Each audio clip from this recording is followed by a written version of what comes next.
Meus irmãos, a paz de nosso Senhor e Salvador Jesus Cristo, aonde você estiver, receba a paz na tua vida, receba a paz no teu coração, receba a paz de nosso Senhor Jesus Cristo. Estamos diretamente aqui de Santa Rita do Ibitipoca e nós queremos falar alguma coisa para você acerca do cristão e a política. É interessante que nós temos alguns cristãos se manifestando contra a posição de alguns cristãos que se manifestam publicamente acerca de questões políticas. E é interessante dizer que até mesmo a população secular, a população gentia, né? Essas pessoas eles têm essa impressão de que o crente, o servo de Deus, ele não deve se envolver com essas coisas. Querendo dizer que o nosso papel de cidadão, o nosso papel de patriota, ele não pode ser exercido, que nós estamos dentro de uma redoma que se chama espiritualidade e que devemos nos manter nesse campo. Isto é um grande equívoco, é um erro catastrófico que pode resultar em grandiosos prejuízos para a obra de Deus.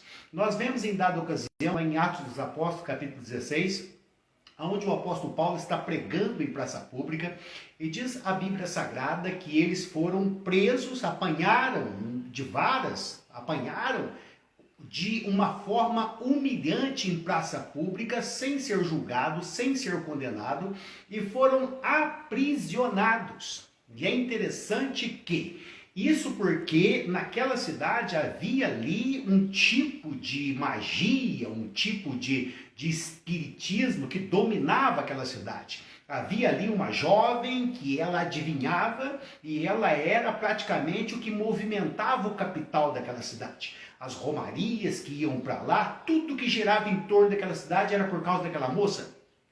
Ela tinha até muitos empresários, pessoas que se afortunavam através dela.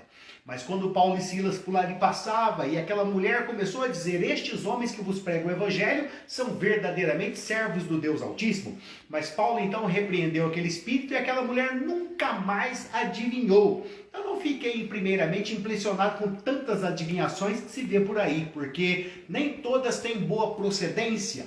E é interessante que por causa disso, aqueles senhores da moça levaram Paulo e Silas aos magistrados e eles foram aprisionados, depois de terem apanhado em praça pública. E é interessante que o apóstolo Paulo, estando ali preso, a Bíblia fala que eles começaram a louvar e glorificar o nome de Deus. E a Bíblia fala que os presos ouviam e por causa disso houve um terremoto e as portas da prisão se abriram e foram soltas todas aquelas pessoas. Porém, permaneceram ali. Só que o que me chama a atenção é que quando o carcereiro viu aquilo, ele queria se suicidar, Paulo interviu, salvou o carcereiro, pregou a ele o evangelho, e o lindo, fantástico, glorioso, espetacular disso é que ele se converteu.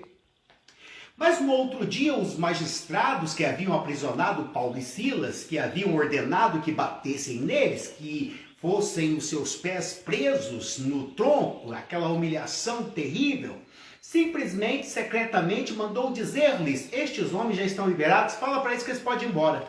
Então o carcereiro chegou e disse para Paulo e para Silas: vocês podem ir embora. E Paulo disse: nos bateram publicamente, nos prenderam publicamente, sem sermos julgados, sem sermos condenados. Nos humilharam publicamente e agora secretamente querem nos soltar? Não será assim. Eles mesmos é que vão ter que vir aqui pedir desculpa e nos liberar. Porque fomos presos, fomos espancados, sendo nós romanos, sem um mínimo julgamento, nos colocaram nessa condição e agora simplesmente me pede para ir embora? Não será assim. Por que Paulo simplesmente não foi embora? Por que Paulo simplesmente não foi pregar o evangelho? Não estava liberado para pregar? Não, Paulo não aceitou aquela injustiça, Paulo não aceitou aquela posição política dos que ali estavam. Então, ouvindo os magistrados essa palavra de Paulo, foram pessoalmente onde ele estava, pediu perdão e disse: por favor, vocês podem ir embora. Então nós vemos aqui Paulo se posicionando, exercendo a sua cidadania, exercendo o seu papel de cidadão, colocando ali os seus direitos em questão e fazendo valer a sua palavra e a sua opinião. Então nós vemos aqui muitos cristãos hoje se posicionando contra aqueles irmãos que querem exercer o seu direito de cidadão, que querem fazer valer a sua opinião, que não está aceitando tudo goela abaixo sem nada dizer. Não. Nós vemos aqui Paulo tomando posição e fazendo valer a sua cidadania. Então, quando você tiver que exercer o seu papel de cidadão, principalmente em questões políticas, principalmente em questão de opinião, de formação de opinião, porque um cristão, um servo de Deus, ele deve fazer valer, amém, a sua opinião. Por quê? Porque ele é o sal da terra, ele é a luz do mundo. Existem N maneiras de fazer valer, amém, aquilo que é a palavra de Deus, o que a palavra de Deus defende. Isso defendemos não só de forma verbal, defendemos de forma que nós manifestemos, amém, nossos direitos de cidadão, a nossa ideologia, o nosso ponto de vista acerca de questões sociais. Estamos brigando, lutando em prol da sociedade, estamos lutando, brigando em prol de ideias que podem devastar a nossa humanidade ou salvá-la. Ideias que podem corromper todos os nossos jovens. Nós temos que nos posicionar sobre o aborto, temos que nos posicionar sobre as drogas, temos que nos posicionar sobre muitas questões que estão aí em voga. E alguns do nosso meio que deveriam estar aí trabalhando, brigando para isso, estão se omitindo, e a briga deles é contra os que se opõem, é contra os que trabalham. Então vamos rever os nossos pontos de vista, e esses irmãos que estão aí, lá e cá, achando que esse está certo, que aquele está certo. Não, a Bíblia deixa bem clara essa posição do apóstolo. Ele fez valer questões políticas. Fez questão de fazer valer o seu direito de cidadão, o seu direito de gente. Ele não aceitou aquela humilhação, não aceitou aquela posição política e brigou por aquilo e fez reverter aquela situação por questões muito lógicas.